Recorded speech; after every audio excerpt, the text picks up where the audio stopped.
दहाड़े सैकड़ों लोगों के सामने कत्ल किया गया, जिसके वीडियो शवाहिद मौजूद हैं। जो मुल्जिमान बाअसर भी नहीं थे, अगर वो मुल्जिमान भी फेयर ट्रायल के जरिए मंतकी अंजाम तक नहीं पहुंच पाए और पुरअसरार तरीके से पुलिस की तहवील में मारे जाएं, तो फिर सवाल ये उठता है कि क्या हमारा निजाम इंसाफ किसी को भी, किसी शख्स को भी ड्यू प्रोसेस के तहत सजा देने की सलाहियत नहीं रखता। इसी तरह फैसलाबाद, झेलम, गुजरांवाला और गुजरात समेत दीगर शहरों में भी सीसीडी की जानिब से इसी किस्म के पुलिस मुकाबलों में साथियों की फायरिंग से मुल्जिमान की हलाकत के दावे सामने आते रहे। पंजाब पुलिस के अपने आदाद शुमार भी रवां साल पुलिस मुकाबलों में और इन मुकाबलों में होने वाली हलाकतों में बड़े इजाफे की तस्दीक करते हैं। पंजाब पुलिस की वेबसाइट के मुताबिक रवां साल के इब्तदाई 6 माह में पंजाब में 804 मुकाबलों में 364 मुल्जिमान हलाक कर दिए गए हैं, जबकि पिछले साल पुलिस मुकाबलों में ये तादाद सिर्फ 39 थी, जबकि 14 अफराद इसमें हलाक हुए थे। और 2023 में 63 पुलिस मुकाबलों में सिर्फ 12 अफराद के हलाकत का दावा किया गया था। यानी मरीम नवाज की हुकूमत की जानिब से के क्याम के बाद पुलिस मुकाबलों की शरह में हैरानकुन इजाफा सामने आ रहा है। मगर मुबैना पुलिस मुकाबलों में मुल्जिमान की हलाकत का मसला एक तरफ, पिछले कुछ अरसे में एक और हैरानकुन पैटर्न सामने आया है, जिसमें मुबैना जिनसी जराइम में मुलविस मुल्जिमान के नेफों में छुपाई गई पिस्तौल के अचानक चलने से गोली मुल्जिमान के नाजुक आज़ा पर लगती है और फिर जख्मी मुल्जिम का एतराफी बयान सामने आता है।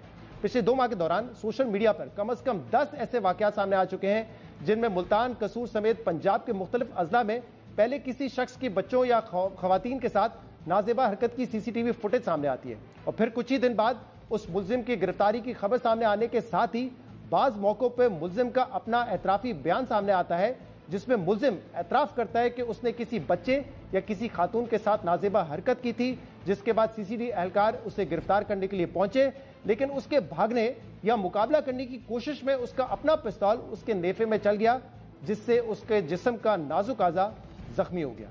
सोशल मीडिया पर गर्दिश करने वाले इन वाकयात पर सीसीडी ने अब तक अपना कोई मौकिफ नहीं दिया है, मगर इस किस्म के वाकयात अब भी मुसलसल सामने आ रहे हैं। जमन खबर रसा इदारे DW ने 11 सितंबर को अपनी एक रिपोर्ट में माहिरीन और साबिक पुलिस अफसरान के हवाले देकर लिखा था कि तमाम वाकयात में एक ही पैटर्न का होना कोई इत्तेफाक नहीं है, बल्कि एक सोची समझी स्कीम लगती है।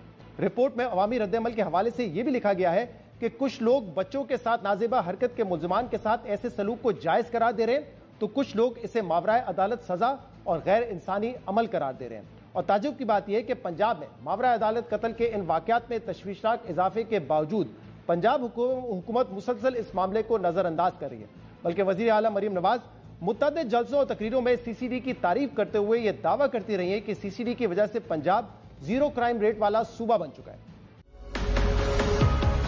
पंजाब पुलिस ने जो सीसीडी डिपार्टमेंट बनाया है, उसने जिस तरह से अमन और अमान को पंजाब में कायम किया है, उसकी मिसाल तारीख में नहीं मिलती। माशाल्लाह आईजी साहब, मैं आपको भी शाबाश देना चाहती हूँ और पूरी पंजाब पुलिस को शाबाश देना चाहती हूँ। पंजाब में इस वक्त जीरो क्राइम है माशाल्लाह। जहाँ पर 100 क्राइम्स लोग रिपोर्ट होते थे, वहाँ पर कई डिस्ट्रिक्ट्स ऐसी हैं जो 2 या 3 पे आ गए। मैंने सीसीडी को और पुलिस डिपार्टमेंट को ये हिदायत की है कि वहाँ पर भी जीरो क्राइम करें। क्राइम कंट्रोल डिपार्टमेंट है, इसने बहुत ही मेहनत से दिन रात एक करके जो क्राइम है ना सिर्फ उसको कंट्रोल किया है, बल्कि जो कानून तोड़ने वाले लोग हैं, आज मैं देखती हूँ कि देयर ऑन द रन और वो छुपे बैठे हैं, मस्जिदों में जाके ऐलानात कर रहे हैं कि हम तौबा करते हैं क्राइम से, कुरान पाक उठा के वो तौबा कर रहे हैं।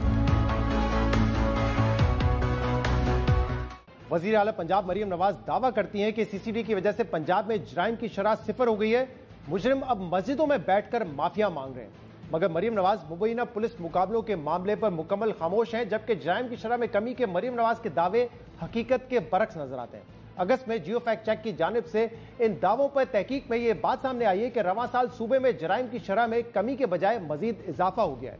जियो फैक्ट चेक के मुताबिक 2024 के इब्तदाई 6 माह के मुकाबले में 2025 के इब्तदाई 6 माह में मजमूई तौर पर जराइम की शरह में 11% इजाफा रिकॉर्ड किया गया है। दिलचस्प बात यह है कि वैसे तो मुल्क भर में जाली पुलिस मुकाबलों की बात सामने आती रहती है, मगर पंजाब में बिलखसूस शरीफ खानदान की हुकूमतों में यह एक मुनज़्ज़म हुकूमती पॉलिसी नजर आती है, जिसमें तारीखी हवालों और इस मामले पर गहरी नजर रखने वाले साफियों की जानिब से यह बात सामने आती है कि शहबाज शरीफ की माजी की पंजाब हुकूमतों में यह गैर एलानिया पॉलिसी थी कि जिस मुल्जिम के खिलाफ संगीन जुर्म के शवाहिद हो उसे पुलिस मुकाबले में कत्ल कर दिया जाए, क्योंकि कुछ शवाहिद अदालत में साबित ना होने की बुनियाद पर अक्सर मुल्जिमान अदालतों से रिहा हो जाते हैं।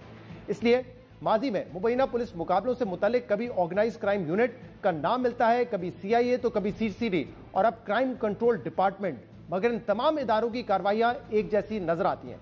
जबकि इंसानी हकूक से मुतालिक बैनुल-अक़वामी रिपोर्ट्स और आदाद शुमार भी इस बात की तस्दीक करते हैं कि पंजाब में शरीफ खानदान की हुकूमतों में मुबैना पुलिस मुकाबलों में की शरह में इजाफा होता है।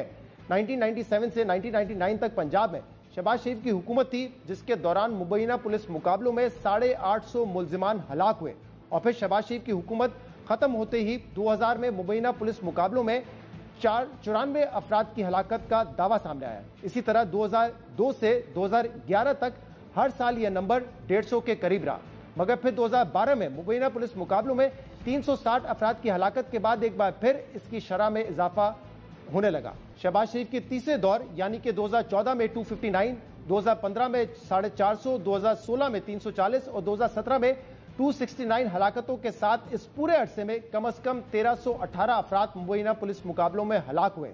और फिर पाकिस्तान तहरीक इंसाफ के दौर में 2018 से 2022 के दौरान 612 हलाकतें यानी शहबाज शरीफ के पिछले दौर के मुकाबले में निस्फ हलाकतें हुई। 90 की दिहाई में शहबाज शरीफ के दौर में होने वाले इन पुलिस मुकाबलों पर बैनुल-अक़वामी जरीदों में कई रिपोर्ट शाया हुई हैं। जुलाई 1999 में बरतानवी अखबार दी गार्डियन ने अपनी रिपोर्ट में इंकशाफ किया कि पुलिस की जानिब से किए जाने वाले 90% मुकाबले जाली थे।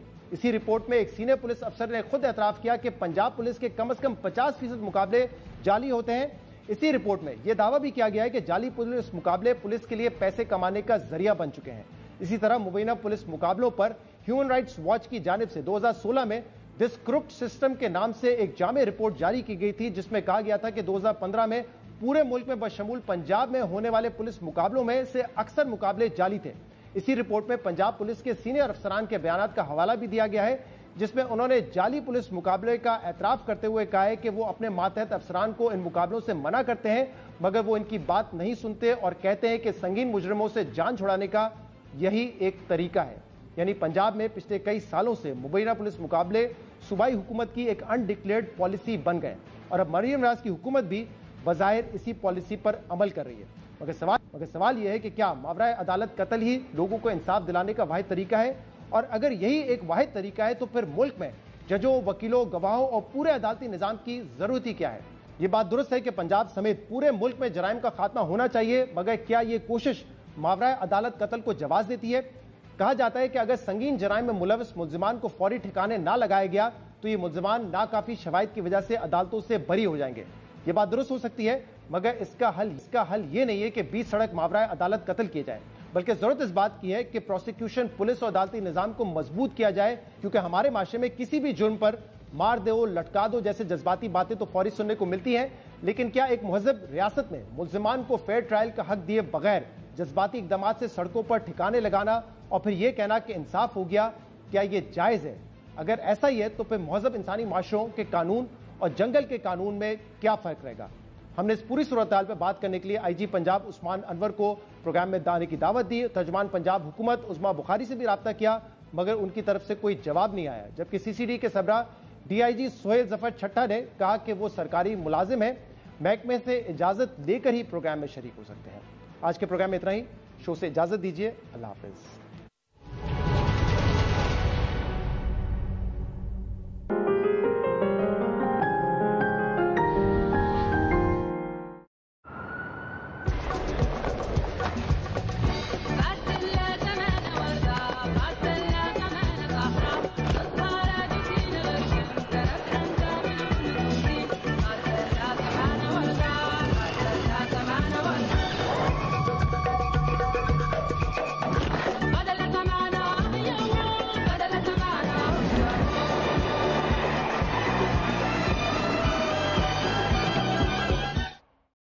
Women like us.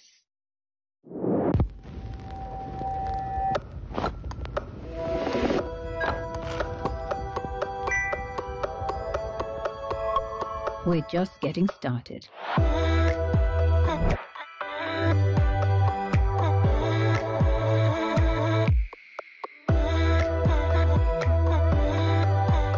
It starts with Damad.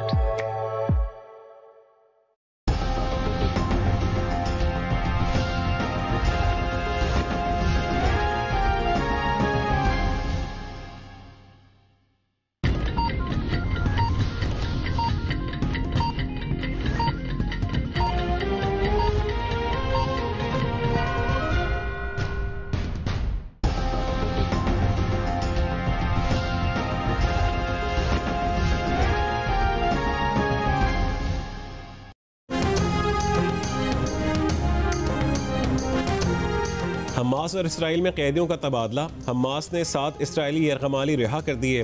Khan Younis में यरगमालियों को रेड क्रॉस अमले के तहवील में दिया गया। रिहाई के लिए 1966 फ़लस्तीनी कैदी इसराइली जेलों से बसों में सवार करवा दिए गए। फ़लस्तीनी कैदियों के जनूबी गजा में अल नसर अस्पताल में आमद मुतवक्के। इस्तकबाल के लिए जनूबी गजा में बड़ी तादाद में फ़लस्तीनी जमा हो गए। गजा अमन डील के तहत हमास आज मजीद 13 इसराइली यरगमालियों को रिहा करेगी। 28 इसराइली यरगमालियों की लाशें इसराइल के सुपुर्द की जाएंगी। अमरीकी सदर ने कहा है कि गजा जंग खत्म हो गई, जंग बंदी बरकरार रहेगी।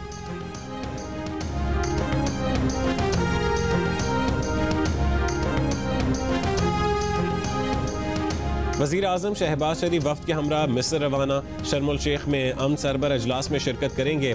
मिस्री और अमरीकी सदर ने वज़ीर आज़म को मदऊ किया है। शर्म शेख में आज गजा जंग के खात्मे के मुआहदे को अपनी शक्ल दी जाएगी। अमरीकी सदर डोनाल्ड ट्रंप समेत दीगर आलमी रहनुमा अजलास में शरीक होंगे। इसराइल का कोई नुमाइंदा अजलास में शिरकत नहीं करेगा। तुर्की के सदर तैयब एर्दोगान और फ़लस्तीनी सदर महमूद अब्बास भी इजलास में शरीक होंगे।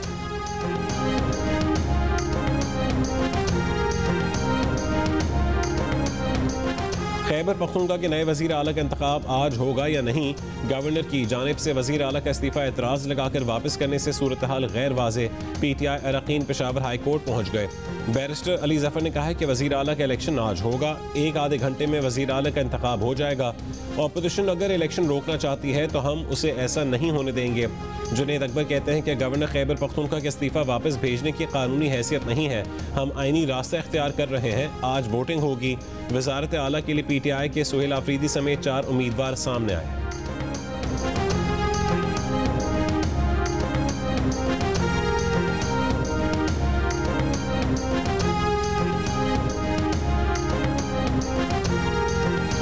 Well, look, I solved. This will be my 8th war that I've solved, and I hear there's a war now going between Pakistan and Afghanistan.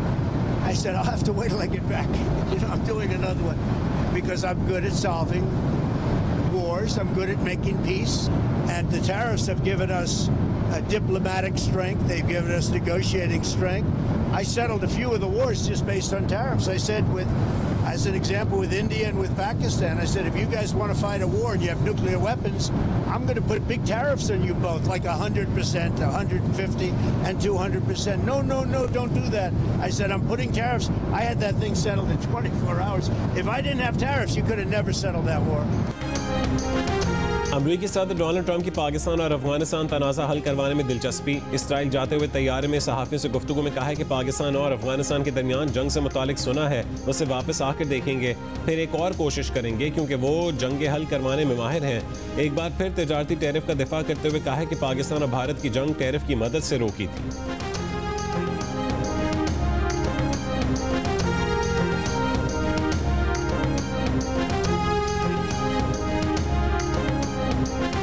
Security forces की अफगान तालिबान और भारत की हिमायत याफ्ता फितनतुल खवारिज के हमले के बाद भरपूर जवाबी कार्रवाई। तालिबान फोर्सेस और उनसे वाबस्ता फितनतुल खवारिज के 200 से ज्यादा जंगजू हलाक। तालिबान और फितनतुल खवारिज की मुताबिक चौकियां तबाह। दुश्मन की किस पोजीशंस पर वक्ती कब्जा कर लिया। ISPR के मुताबिक तालिबान कैंपों और चौकियों पर फजाई ज़रबे और कार्रवाइयाँ भी की गईं। दहशतगर्द अपनी चौकियों और कमीन गाहें छोड़कर भाग गए। झड़पों में पाक फौज के 23 बहादुर जवानों ने दिफाए वतन में जाम शहादत नोश किया। 29 सिपाही जख्मी।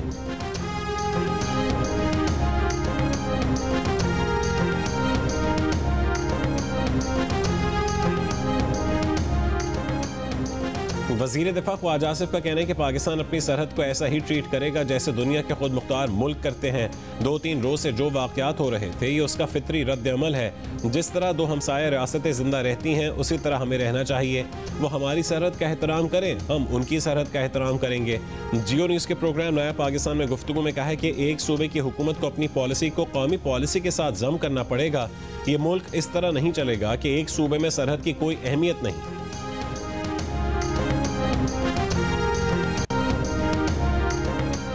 रावलपिंडी में 4 रोज बाद तालीमी इदारे खुल गए। इस्लामाबाद और रावलपिंडी की तमाम राबता सड़कें भी खोल दी गईं। मरी रोड पर दुकानें और तिजारती मराकिज भी खुल गए। मरी रोड से फैजाबाद जाने वाला रास्ता अब तक बंद।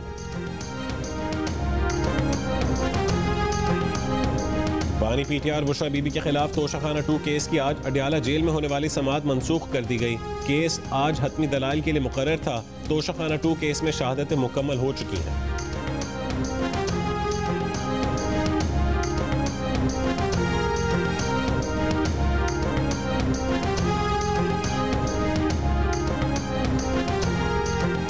वफाकी वज़ीर ख़ज़ाना सेनेटर मोहम्मद औरंगज़ेब IMF और वर्ल्ड बैंक के सालाना इजलासों में शिरकत के लिए अमरीका पहुँच गए। वज़ीर ख़ज़ाना इंटरनेशनल फाइनेंस कॉरपोरेशन और मल्टीलैटरल इन्वेस्टमेंट गारंटी एजेंसी के हुक्काम से मुलाकातें करेंगे।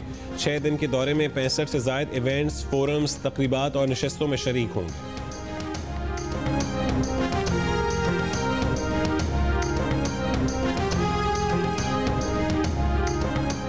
कराची का कारपेंटर अमन अमान से मुतालिक सरकारी इजलास में शिरकत के लिए सिंध हाई कोर्ट से इजाज़त लेने पहुंच गया।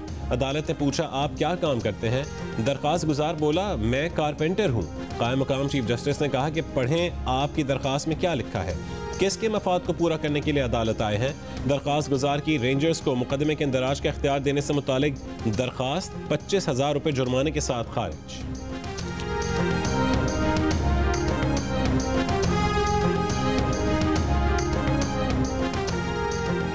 कराची समेत सिंध भर में आज से इंसदादे पोलियो मुहिम का आगाज। 1 करोड़ 6 लाख से ज्यादा बच्चों को पोलियो से बचाव के खतरे पे लाए जाएंगे। वज़ीर आला सिंध मुराद अली शाह का कहना है कि रवां साल सूबे में पोलियो के 9 नए केसेस रिपोर्ट हुए। शर्म की बात है कि हम पोलियो वायरस को आज तक शिकस्त नहीं दे सके। तर्जुमान EOC के मुताबिक सूबे में पिछली मुहिम के दौरान 35,000 से ज्यादा वालिदैन के इनकार की शिकायत रिपोर्ट हुई।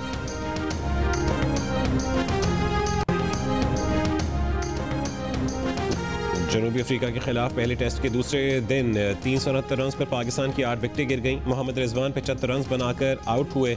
नुमान अली और साजिद खान 0 पर पेविलियन लौट गए। दुनिया की 7 बड़ी मैराथन में से एक शिकागो मैराथन में 50,000 से ज्यादा रनर्स की शिरकत। 40 से ज्यादा पाकिस्तानी और बैरून मुल्क मुकीम पाकिस्तानी भी शिकागो मैराथन में शरीक हुए। अमरीकी निजात पाकिस्तानी सईद अली हमजा पाकिस्तानियों में तेज तरीन रहे।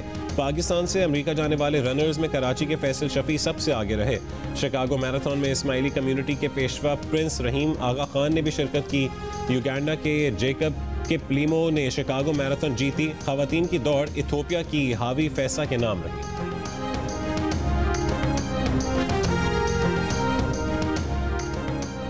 पाकिस्तान ने जापान के शहर ओसाका में मुनक़िदा एक्सपो 2025 में 2 बैनुल-अक़वामी अवार्ड्स जीत लिए। नुमाइश की कैटेगरी में कांसी का तमगा पाकिस्तान पेविलियन को दिया गया। एडिटर्स चॉइस अवार्ड भी पाकिस्तान पेविलियन के नाम रहा। ये अवार्ड उन मुल्कों को दिया जाता है जो गैर मामूली तख्लीकी सलाहियतों का मुजाहरा करते हैं। 17 लाख अफराद ने पाकिस्तान पेविलियन का दौरा किया।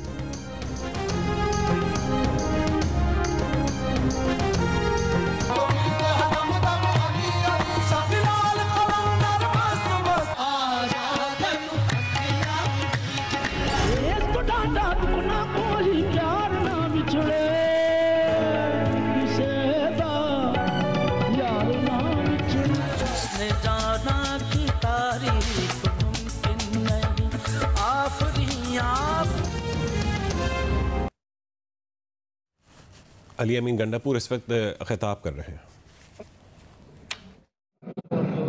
कि मैंने इमरान खान के हुक्म पर अपनी वज़ारत आला से इस्तीफ़ा 8 तारीख को उसी दिन जिस दिन इमरान खान ने हुक्म दिया मैंने दे दिया था।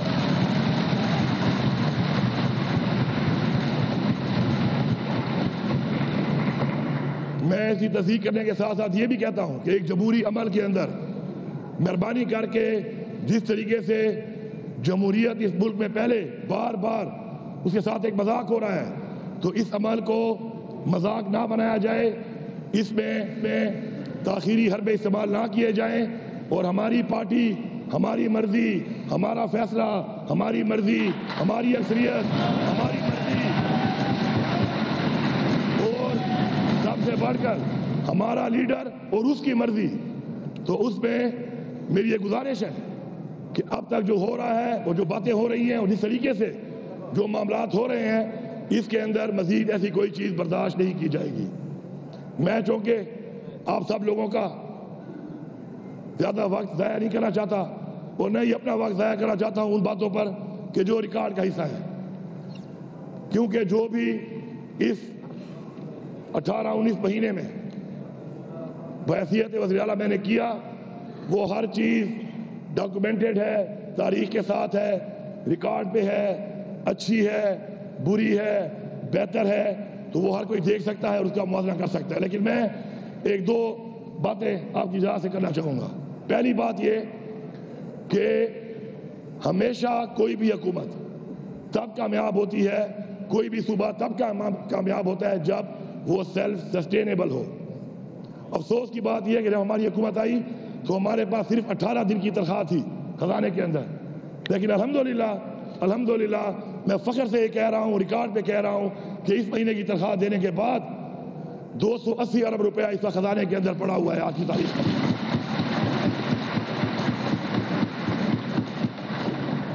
और हमारे जो पहले की 18 दिन की तनख्वाह थी उस वक्त मेरे ख्याल में 34 अरब रुपए टोटल मौजूद थे।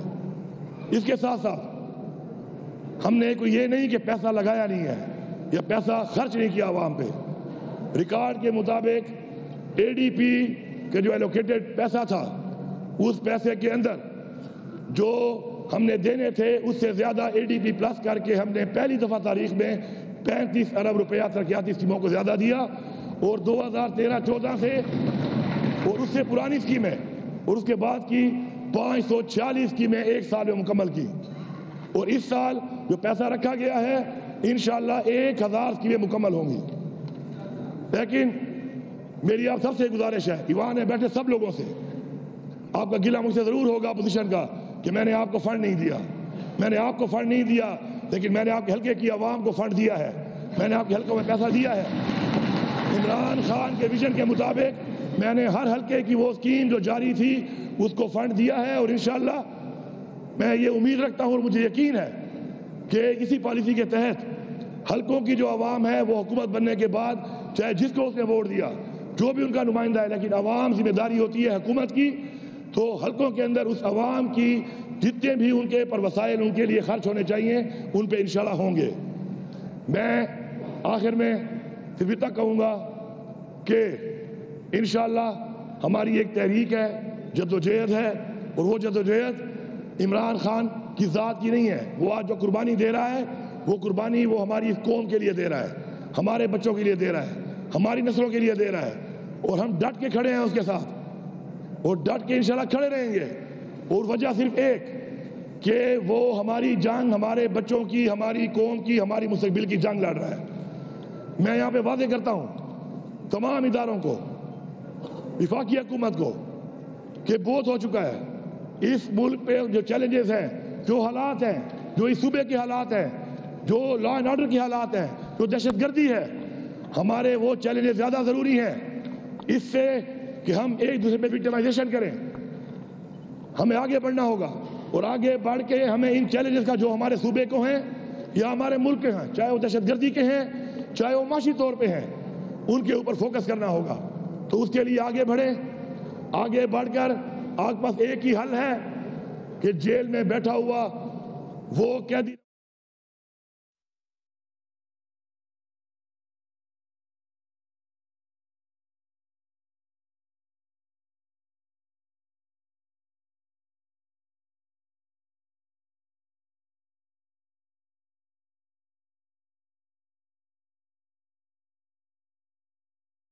करें। इस वक्त जो रीजन के हालात बने हुए हैं, इस वक्त जो पूरी दुनिया में मामलात बने हुए हैं, मुसलमानों के साथ जो मामलात बने हुए हैं, मैं भरपूर तरीके से मुजम्मत करता हूं इजराइल की, जो कि जुल्म ढा रहा है हमारे फलस्तीनी भाइयों पे, भारत की जो जुल्म ढा रहा है हमारे कश्मीरी बहन भाइयों पे। और मैं तमाम मुसलमानों को, तमाम दुनिया के अंदर पैगाम देता हूं कि हम बहैसियत मुसलमान अपने ईमान की साथ, मजबूती के साथ अपने तमाम मुसलमान भाइयों के साथ हैं। आखिर में हमारा ईमान है कि अल्लाह ताला जो भी करता है उसमें हमारी बेहतरी होती है। और इंशाअल्लाह इसी ईमान के साथ, इस जज्बे के साथ हम आगे बढ़ेंगे। आगे बढ़ के इंशाअल्लाह बहैसियत एक पाकिस्तानी, फिर बहैसियत पख्तूनख्वा का एक फर्द, और फिर बहैसियत एक पार्लियामेंटेरियन और एक सियासी वर्कर, इंशाअल्लाह हमारी जद्दोजहद पाकिस्तान के लिए, सूबे के लिए, सूबे की आवाम के लिए और अपने हल्के की आवाम के लिए इंशाअल्लाह जारी रहेगी। अगर कोई शक वाली बात है तो मैं एक दफा फिर अनाउंस कर रहा हूं, फख्र के साथ अनाउंस कर रहा हूं कि अल्लाह ताला ने मुझे मौका दिया, अल्लाह ताला ने मुझे ये मौका दिया है कि मेरे पे एक ऐसा वक्त आया कि जहां पे ये साबित होना था कि कुर्सी बड़ी है, यहां पे लीडर का हुक्म बड़ा है। और ये मेरी जिंदगी में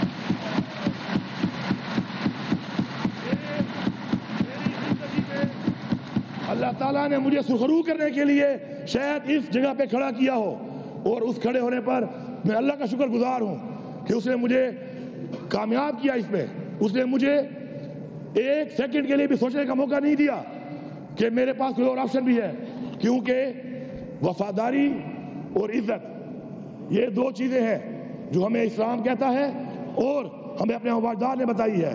हम इस चीज के ऊपर अगर अपने आप को साबित कर लें तो मेरे ख्याल में ये चीज जब आप साबित कर लेते हैं तो आप दुनिया में, जिंदगी में एक वो चीज जीत जाते हैं, एक वो मकाम हासिल कर लेते हैं जो न किसी कुर्सी में है न किसी ओहदे में है। आप सबका बहुत शुक्रिया। खैबर पख्तूनख्वा असेंबली का इजलास जारी है और वहाँ पर अली अमीन गंडापुर खिताब कर रहे थे। इसी पर बात रसूल दावड़ से, नुमाइंदा जियो न्यूज़। रसूल दावड़, क्या तफसीलात हैं आपके पास केपी असेंबली के इजलास के हवाले से? जी बिल्कुल, स्पीकर बाबर सलीम सवाती के ज़ेर सदारत असेंबली इजलास शुरू हुआ है और इस वक्त वज़ीर आला खैबर पख्तूनख्वा सरदार अली अमीन गंडापुर जो है वो खिताब कर रहे हैं, लेकिन इसके खिताब से कबल अपोजिशन का एक इजलास हुआ और उस इजलास में जरा का कहना है कि अपोजिशन ने फैसला किया है कि चूंकि एक वज़ीर आला इंटेक्ट मौजूद है तो दूसरे वज़ीर आला का इंतखाब नहीं हो सकता, तो उसके लिए हम कैसे इंतखाब में हिस्सा ले, तो इस हवाले से वो बाइकाट का कह रहे हैं।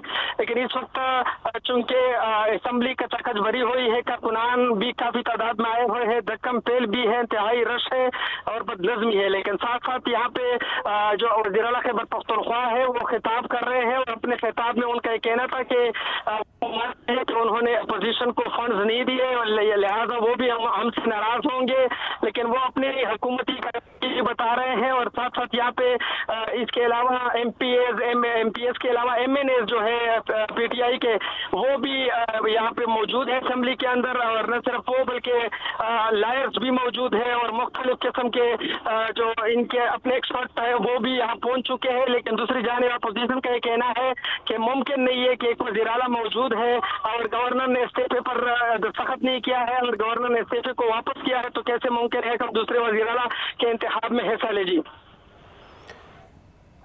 अच्छा, क्या अदालत से रुजू करेंगे अपोजिशन वाले?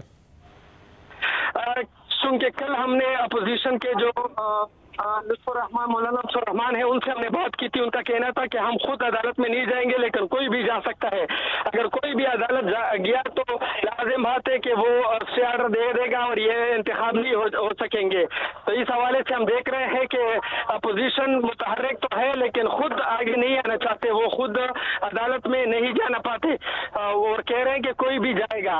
तो अब कोई भी किसने जाना है अदालत में, अभी तक तो कोई गया नहीं। पता यह है कि जो कानूनी टीम है तहरीके इंसाफ के वो भी इस वक्त अदालत में भी बैठी है और असेंबली जो है वो कचाकच भरी हुई है और एक किस्म का माहौल बनाया गया है कि आज वज़ीर आला का इंतखाब होगा। सुहेल अफरीदी जो पीटीआई का यानी हुकूमती जो उम्मीदवार है उसके लिए बाकायदा नारेबाजी भी हो रही है, कारकुनान भी आए हुए हैं और असेंबली के अंदर के मगे में है। जी अच्छा, क्या तवक्को की जा रही है रसूल दावड़ के कब तक ये इंतखाब हो सकता है मुमकिन? थोड़ी देर में बाकायदा इंतखाब का अमल शुरू किया जाएगा, लेकिन उसमें इम्कान यह है कि अपोजिशन इसका बाइकाट कर ले, लेकिन इसके बावजूद जो पीटीआई के एमपीए है वो जो मतलूबा रसूल दावड़ आप हमारे साथ ही रहेगा। इस वक्त अपोजिशन लीडर डॉक्टर इबादुल्लाह खिताब कर रहे हैं केपी असेंबली में।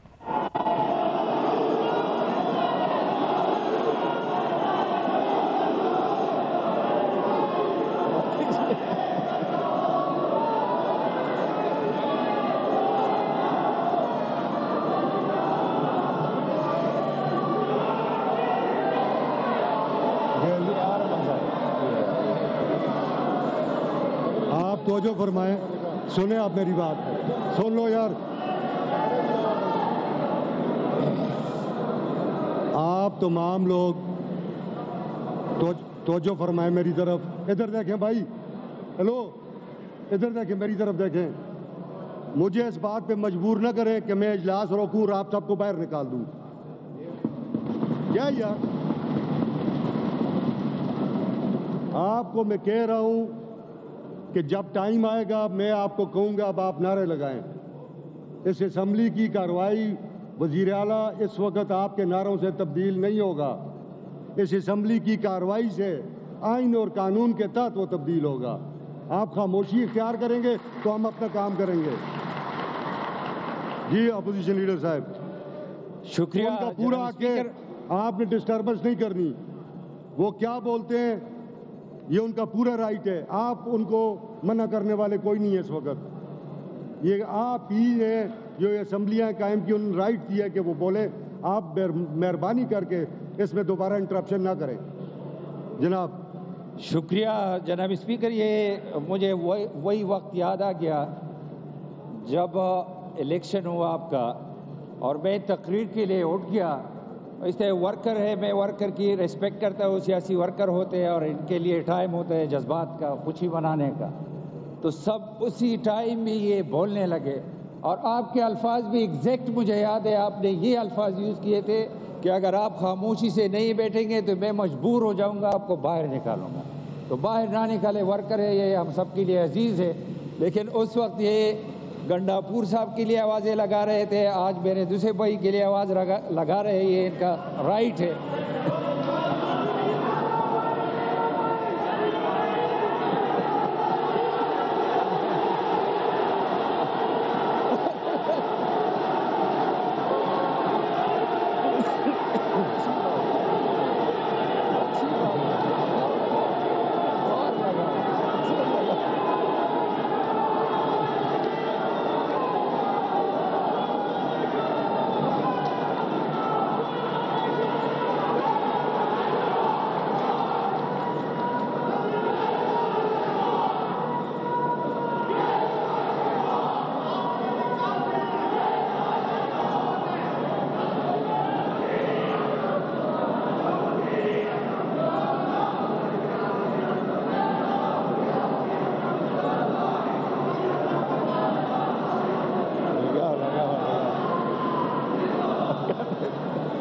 जनाब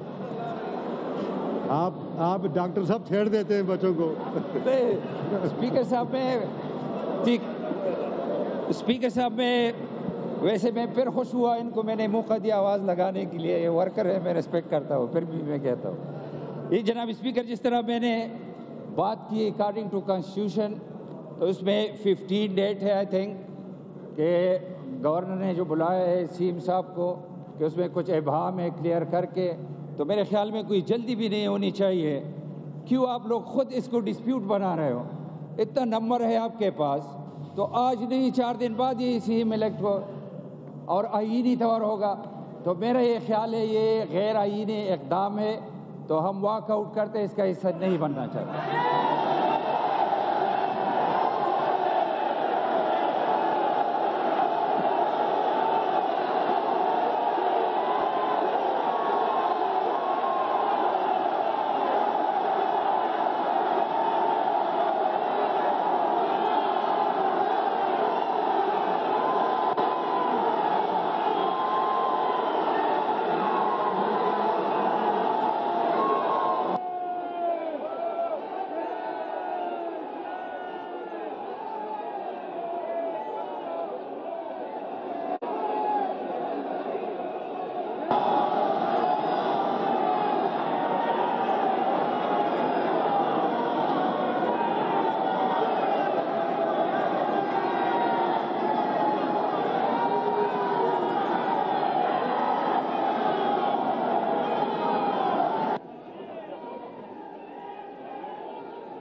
ऑपोजिशन लीडर इबादुल्लाह ने, डॉक्टर इबादुल्लाह का कहना था कि हम वॉकआउट करेंगे और केपी असम्बली से वॉकआउट कर गई ऑपोजिशन। डॉक्टर इबादुल्लाह ने कहा है कि वज़ीर आला का इस्तीफ़ा मंजूर नहीं हुआ।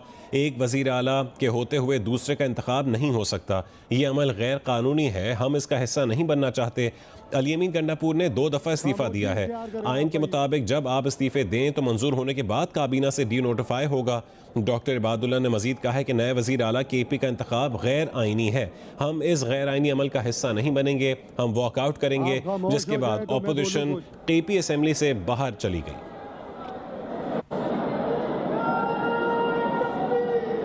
इसे बाहर निकालो यार, इसे बाहर निकालो, बाहर निकालो इसे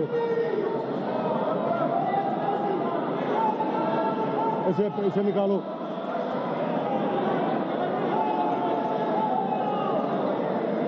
चलो इसे निकालो यार।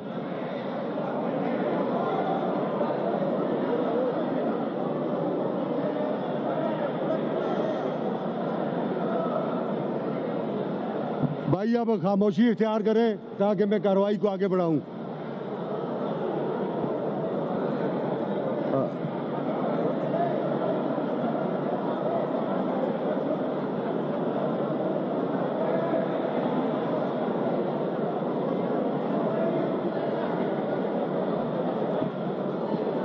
खामोशी, ऑर्डर इन द हाउस।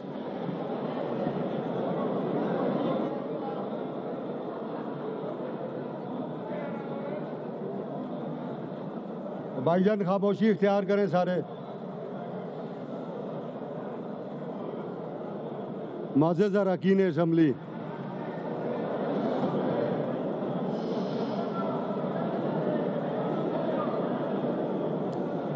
अभी आपने मुलाजा किया कि हमारे साबका वज़ीर आला जनाब अली-अमीन खान गंडापुर ने, जिन्होंने अपना रेजिग्नेशन गवर्नर खैबर पख्तूनख्वा को 8 तारीख को भी भेजा, उसके बाद 11 तारीख को भी भेजा, और आज फ्लोर ऑफ द हाउस खड़े होके उन्होंने इस बात का ऐलान किया कि इसी हाउस में मैंने जनाब इमरान खान के हुक्म पे हल्फ उठाया था और उसी इमरान खान के हुक्म पे फिर मैंने रिज़ाइन किया, गवर्नर को भेज दिया, और आज फ्लोर ऑफ द हाउस भी उन्होंने ये कह दिया। इससे पहले ये मुझे ख़त भी लिख चुके हैं इस मौके पे। जो अपोजिशन लीडर साहब ने नुक्ता उठाया और आइन की किताब को उन्होंने ऐसे खड़ा करके मुझे दिखाया, तो उस पे मैं स्पीकर की रूलिंग देता हूं और वाज़े करता हूं कि आइन क्या कहते हैं और किस तरह होगा, और ये तरीक़ेकार जो हमने अडॉप्ट किया है ये बिल्कुल ऐन आइनी है और कानून के ऐन मुताबिक है।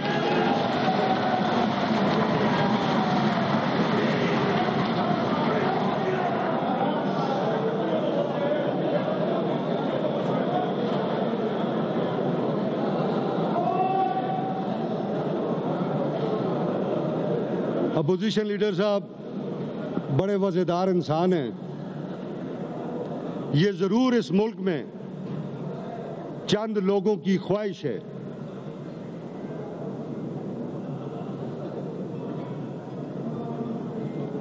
कि सुहेल आफरीदी, जिसको उनकी पार्टी के सरबराह जनाब इमरान खान ने मुंतखब किया है वज़ीर आला के लिए, वो वज़ीर आला ना बने। आइन लोगों की ख्वाहिशात पे नहीं चल सकते। आइन जो आइन में लिखा हुआ है, जो दर्ज है, उसके मुताबिक चलेंगे। So ruling of the chair in respect of the resignation by the chief minister under article 130 sub clause 8 of the constitution of the Islamic republic of Pakistan 1973 and election of the new Chief Minister Khyber Pakhtunkhwa. Background.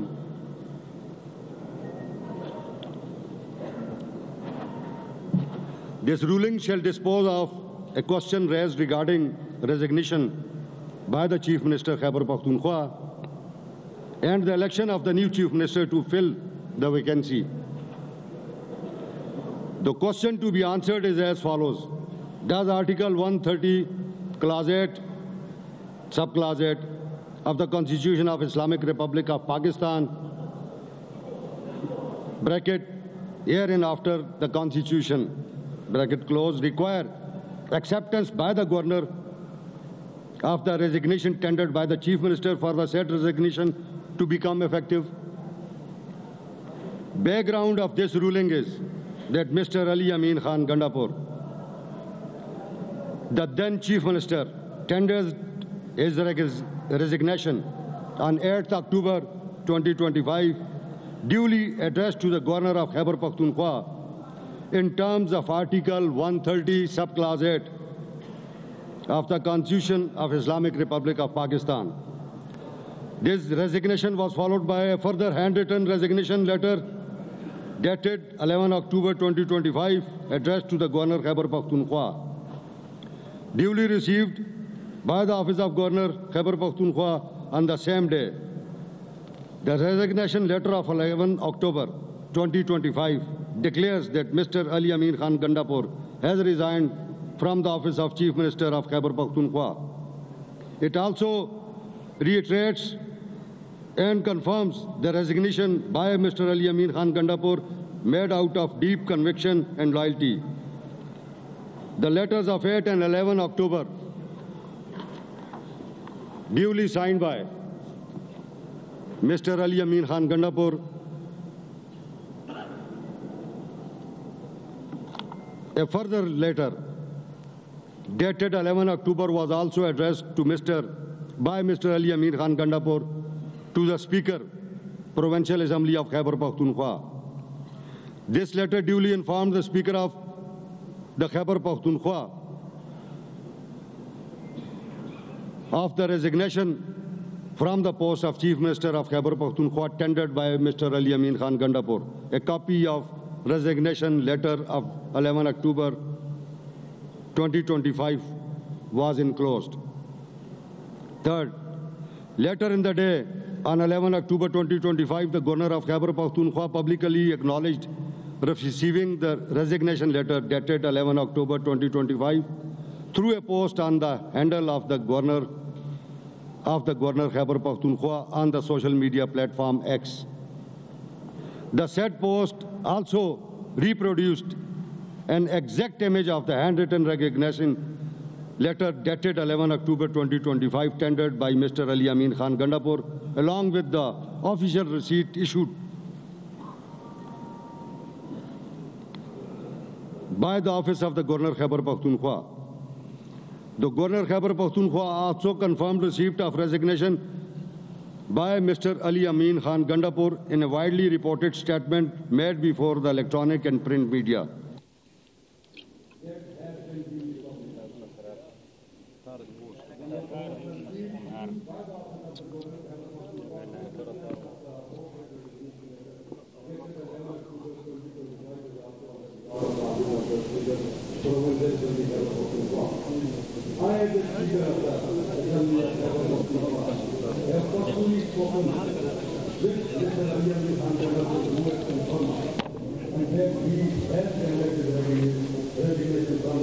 The Chief Minister of Khyber Pakhtunkhwa through letters dated 11 and 8 October 2025.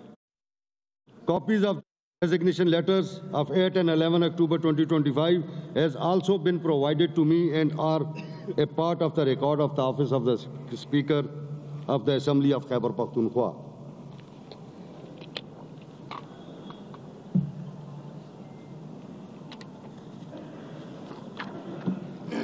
The Chief Minister of a province is a constitutional, this is the ruling. The Chief Minister of a province is a constitutional office holder in terms of Article 130 of the Constitution.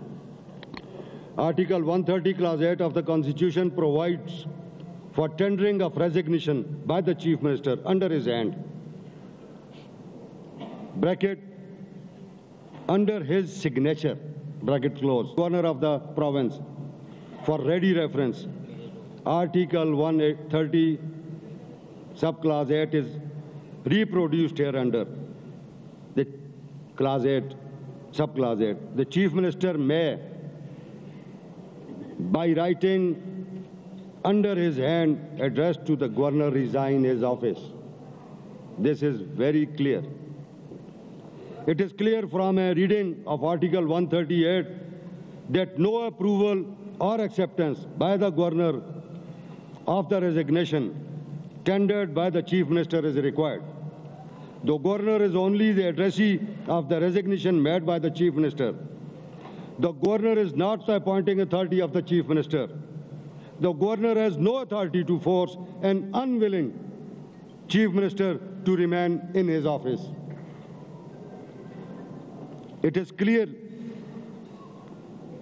number 7, where the Constitution has intended for the Governor to give assent to a matter, it has said so clearly. Article 116 of the Constitution provides for the assent of the Governor to bills passed by the Provincial Assembly.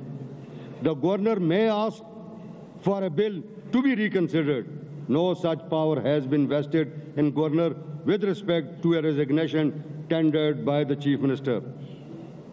The Honorable Supreme Court of Pakistan has, in its judgment, reported it as Hafiz Ahmadullah versus Shafiullah Khan, PLD 2007, Supreme Court 52. Distinguished between constitutional office holders whose resignations became effective when tendered without the need of acceptance, and other officials or employees whose resignations become effective upon acceptance.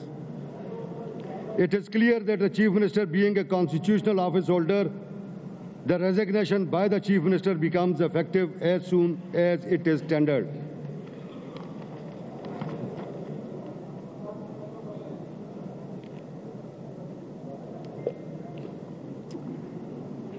In view of the constitutional provisions, judgments of the superior courts, including the Honorable Supreme Court of Pakistan, and the circumstances mentioned above, being custodian of the House and custodians of the rights of the people of the province, it is my constitutional obligation to process the election of the Chief Minister of the province of Khyber Pakhtunkhwa so as to ensure the continuity of the government of the province of Khyber Pakhtunkhwa. Rule 17 of the Procedure and Conduct of Business Rules 2025 of the Khyber Pakhtunkhwa Assembly provides for the election of the Chief Minister and is reproduced below. 17. Election of the Chief Minister to be without debate. After the election of the Speaker and Deputy Speaker, following a general election of the Speaker and Deputy Speaker, following a general election, or whenever the office of the Chief Minister falls vacant for any reason, the Assembly shall, to the exclusion of any other business, proceed to elect without debate one of its members as the Chief Minister. Now, based on the foregoing, I rule that pursuant to the resignation by Mr. Ali Amin Khan Gandapur, an election for the post of Chief Minister of Khyber Pakhtunkhwa is being lawfully conducted on this day, 13th October 2025, in accordance with the Constitution and the rules of the Assembly of Khyber Pakhtunkhwa, announced in the House, 13th October. Babar Salim Swati, Speaker, Khyber Pakhtunkhwa Assembly.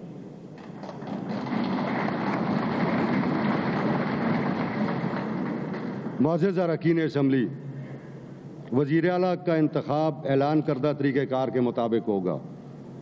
ताम अरकान assembly की सहूलत की खातर वज़ीर आला के इंतखाब के सिलसिले में वोटों के इंदराज का तरीक़ेकार पढ़कर सुनाया जाता है। राय दहिंदगी के आगाज़ से कबल ईवान में गैर हाज़िर अरकान को हाज़िर हो जाने के लिए हिदायत दी जाएगी कि 5 मिनट के लिए घंटियाँ बजाई जाएँ। घंटियाँ बजना बंद होने के फ़ौरन बाद लॉबीज़ के तमाम दरवाज़े मुख्तलफ कर दिए जाएंगे और हर दरवाज़े पर मुतय्यन असम्बली अमला राय दहिंदगी की मुकम्मल होने तक इन दरवाज़ों से किसी को दाखिल या बाहर जाने की इजाज़त नहीं देगा।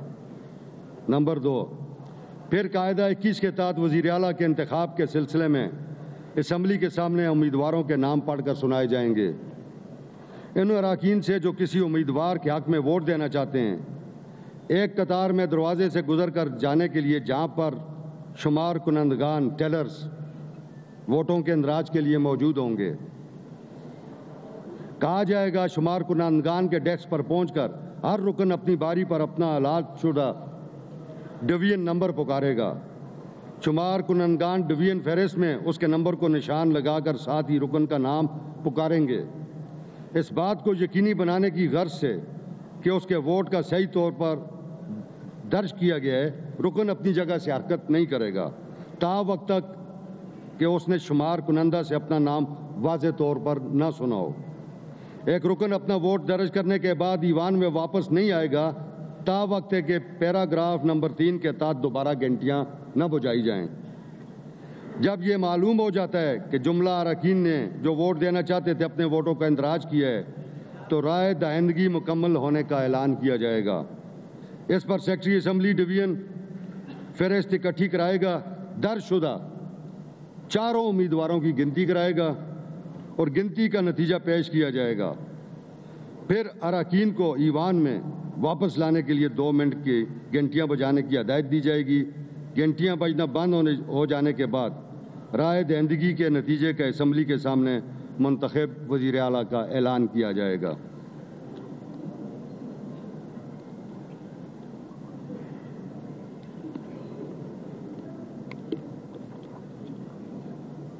मुअज़्ज़ज़ अरकान असम्बली, मोरखा 13 अक्टूबर 2025 को जनाब वज़ीर आला के इंतखाब के लिए मदरजा झैल मेंबरान असम्बली की तरफ से कागजात नामजदगी मौसूल हुए हैं, जो कि दुरुस्त करार पाए गए। जनाब मोहम्मद सोहेल आफरीदी साहब MPA को वज़ीर आला के ओहदे के लिए तजवीज़ कुनंदा और तायीन कुनंदा के नाम दर्जा झैल हैं।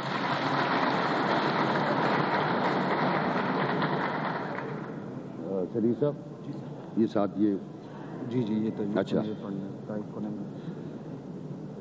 जनाब औरंगज़ेब खान MPA तजवीज़ कुनंदा, जनाब फ़खर जहाँ साहब MPA तजवीज़ कुनंदा, जनाब मुनीर हुसैन लुकमानी साहब MPA तायीद कुनंदा, जनाब मलक अदील इकबाल साहब MPA तायीद कुनंदा। नंबर 2, जनाब लुत्फ़ुर रहमान साहब MPA को वज़ीर आला के ओहदे के लिए तजवीज़ कुनंदा और तायीद कुनंदा के नाम दर्जा झैल हैं। नंबर 1, जनाब सजादुल्ला साहब MPA तजवीज़ कुनंदा, मखदूम ज़ादा मोहम्मद आफ्ताब हैदर साहब MPA तजवीज़ कुनंदा, जनाब मोहम्मद रियाज साहब MPA तायीद कुनंदा, जनाब अदनान खान MPA तायीद कुनंदा। सरदार शाहजहां यूसुफ साहब MPA को वज़ीर आला के ओहदे के लिए तजवीज़ कुनंदा और तायीद कुनंदा के नाम दर्जा झैल हैं।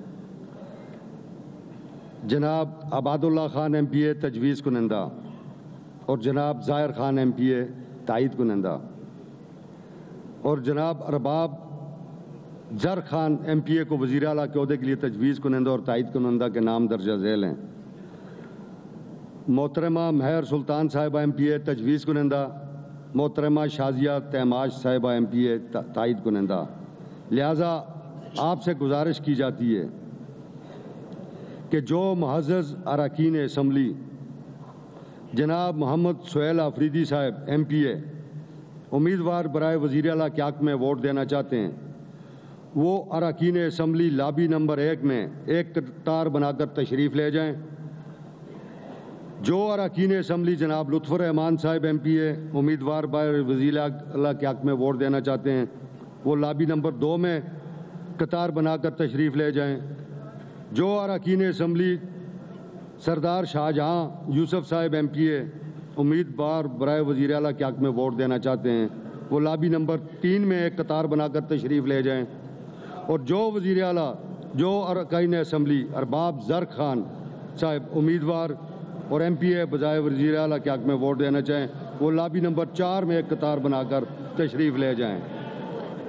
5 मिनट के लिए घंटियाँ बजाई जाएं और फिर उसके बाद तमाम दरवाजे बंद कर दें।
खैबर पख्तूनख्वा असम्बली का इजलास जारी है और नए वज़ीर आला खैबर पख्तूनख्वा के इंतखाब का अमल शुरू कर दिया गया है। मज़ीद तफसील जानेंगे रसूल दावड़ से। रसूल दावड़, क्या प्रोसेस है, बताएगा?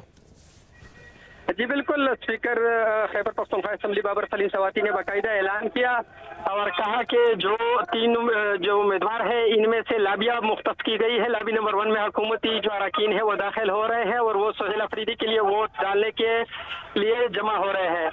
सबसे पहले जो वज़ीर आला खैबर पख्तूनख्वा है वो इस लाबी में दाखिल हुए और उसके बाद MPS का सिलसिला शुरू हुआ और एक लंबी कतार लगी हुई है। लेकिन दूसरी जानिब अपोजिशन की जानिब से चूंकि बाइकाट का ऐलान किया गया है, इस वक्त बाकी जो लाबिया है यानी बाकी जो वज़ीर आला के कैंडिडेट थे, उम्मीदवार थे, उस किसी भी लाबी में वो सरदार शाहजहान यूसुफ हो या इसके अलावा पीपल्स पार्टी के अरबाब ज़रक हो और या मौलाना के जो लुत्फुर रहमान हो, इन तीनों लाबियों में से किसी में भी एक भी MPA दाखिल नहीं हुआ क्योंकि उनका बाइकाट है।